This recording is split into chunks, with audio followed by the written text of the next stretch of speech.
Pokemon 1000 से भी ज्यादा हैं, इसलिए उनको कैटेगरी में बांटा गया है, जैसे कि legendary Pokemon, mythical Pokemon, fossil Pokemon. पर इन सब कैटेगरी में भी बहुत सारे पोकेमॉन आ जाते हैं। इस वीडियो में देखते हैं उन कैटेगरी का सबसे बेस्ट पोकेमॉन कौन सा है। लेजेंडरी पोकेमॉन की कैटेगरी में सबसे बेस्ट पोकेमॉन है म्यूटू। इसका डिजाइन, इसकी ताकत और इसको दिखाने का तरीका बहुत ही परफेक्ट बनाया है। जैसे पोकेमॉन की मूवी 1 के अंदर इसे बहुत ज्यादा ताकतवर दिखाया था, जिससे हमें लगता है ये जहां पर भी जाएगा तबाही मचाकर आएगा। और अगर म्यूटू को छोड़कर कोई और लेजेंडरी पोकेमॉन बताना हो तो मैं कहना चाहूंगा गिराटीना, क्योंकि इसके डिजाइन और इसके हमले करने के तरीके मुझे हमेशा से बहुत पसंद है। इसके बाद है बेस्ट स्टार्टर की कैटेगरी, यानी वो पोकेमॉन जो 10 साल के होने पर कोई ट्रेनर लेता है। और इस कैटेगरी में कोई एक बेस्ट नहीं है, 2 बेस्ट पोकेमॉन है। एक है चारमेंडर और दूसरा फ्रोकी। दोनों ही बड़े होके बड़े ही तबाही पोकेमॉन में विकसित होते हैं, जिनका डिजाइन और अटैक्स को बहुत ही अच्छे तरीके से प्रेजेंट करा गया है एपिसोड्स में। ये दोनों ही पोकेमॉन अपने आखिरी विकसित रूप यानी ग्रेनिंजा और चारिज़ार्ड की वजह से लोगों को पसंद है, लेकिन जब ये छोटे रहते हैं तो इनमें इतनी ताकत भी नहीं होती और काफी ज्यादा प्यारे भी होते हैं। बेस्ट मिथिकल पोकेमॉन की कैटेगरी में सबसे ताकतवर मिथिकल पोकेमॉन और जिसने सारे पोकेमॉन को जन्म दिया है यानी आर्सियस। इसने ही सारे पोकेमॉन को बनाया है और इसका डिजाइन भी उतना ही अच्छा रखा गया है जैसे एक गॉड का होना चाहिए।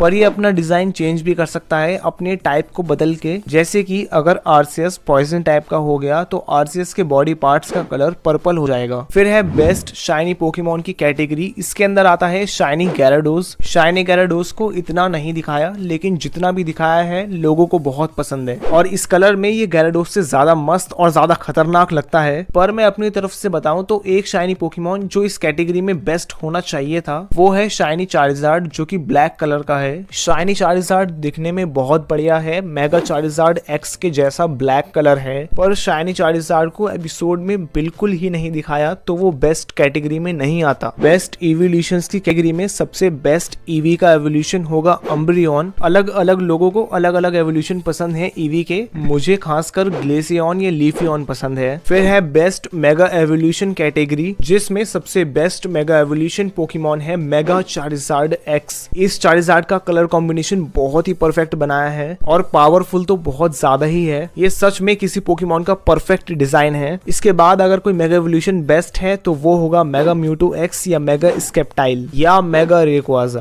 फिर है बेस्ट जायगेंटामैक्स पोकेमॉन की कैटेगरी, जो है जायगेंटामैक्स चारिज़ार्ड। ये जायगेंटामैक्स होने के बाद बहुत ही मस्त दिखता है। और अगर इसके बाद कोई आता है वो है जायगेंटामैक्स ब्लास्टॉइज या जायगेंटामैक्स सेंटीस्क्रॉश या जायगेंटामैक्स गेंगार। फिर है सबसे बेस्ट स्टार्टर ट्रियो की कैटेगरी। इसके अंदर हम किसी एक पोकेमॉन की बात नहीं कर रहे, हम हर रीजन के 3 पोकेमॉन की बात कर रहे हैं। इसमें है कैंटो के starter Pokémons Charmander, Squirtle, Bulbasaur. ये तीनों सबसे पहले और सबसे बेस्ट और सबसे परफेक्ट स्टार्टर हैं। हाँ, इनसे भी अच्छे डिजाइन के हैं और इनसे भी ताकतवर हैं, पर ये बेस्ट हैं। और इन तीनों के मेगा एवोल्यूशन की बात ही अलग है, तीनों बहुत ही ज्यादा खतरनाक दिखते हैं मेगा इवॉल्व होकर। फिर है बेस्ट लेजेंडरी ट्रायो की कैटेगरी। हर एक रीजन के 3 अलग अलग लेजेंडरी पोकेमॉन होते हैं। इस कैटेगरी में जो सबसे बेस्ट है वो है सिन्हो का लेजेंडरी ट्रायो, डायलगा, पल्किया और गिराटीना। तीनों बहुत मस्त दिखते हैं और सिन्हो की मूवीज के अंदर इन्हें लड़ते हुए देखने में बहुत मजा आया था। फिर है बेस्ट रीजनल बर्ड पोकेमॉन। हर एक रीजन का एक बर्ड पोकेमॉन होता है और उसके एवोल्यूशंस होते हैं। इसमें सबसे बेस्ट है पिजी, जो आगे जाके पिजियोट में विकसित होता है। सबसे पहला रीजनल बर्ड है और सबसे बेस्ट है। अगर पिजियोट को छोड़कर बात करें तो बेस्ट बर्ड होगा टैलॉनफ्लेम या स्टारैप्टर। फिर है बेबी पोकेमॉन की कैटेगरी। यहाँ सबसे बेस्ट है पीचू। पीचू देखने में काफी अच्छा लगता है और काफी क्यूट है। अगर पीचू को छोड़कर बात करें तो वो होना चाहिए सॉबल या मेरिल। फिर है बेस्ट पोकेमॉन रीजन की कैटेगरी। जितने भी रीजन्स में ऐश ने लीग लड़ी है उनमें से सबसे बेस्ट है कैंटो रीजन और कालोस रीजन। ये एपिसोड्स के अकॉर्डिंग है। अगर गेम के अकॉर्डिंग बात करें तो वहाँ पे यूनोवा रीजन काफी अच्छा था। यूनोवा रीजन को गेम्स में काफी अच्छी तरीके से प्रेजेंट करके दिखाया था और कालोस रीजन और कैंटो रीजन को एपिसोड्स में देखकर मजा आ गया था, तुम लोगों को पता है। फिर है बेस्ट फॉसिल पोकेमॉन की कैटेगरी। सबसे बेस्ट फॉसिल पोकेमॉन है टायरेंट्रम। ये कालोस रीजन का फॉसिल पोकेमॉन है। इसका डिजाइन डायनासोर को देखते हुए बनाया गया है। इसका डिजाइन काफी अच्छा बनाया है बाकी फॉसिल पोकेमॉन से। और ये कालोस रीजन का फॉसिल पोकेमॉन है तो ये कालोस रीजन में पाया जाता है। यही थे सारे कैटेगरीज के बेस्ट पोकेमॉन। तुम लोग अपनी तरफ से इन कैटेगरी का बेस्ट पोकेमॉन पोकेमॉन बताना। सबसे पहले कैटेगरी लिखना, उसके बाद उस कैटेगरी का अपना फेवरेट पोकेमॉन लिखना। मुझे जानने में बहुत मजा आएगा, मैं सारे कमेंट्स पढ़ूंगा और मिलता हूँ तुमसे अगली वीडियो में।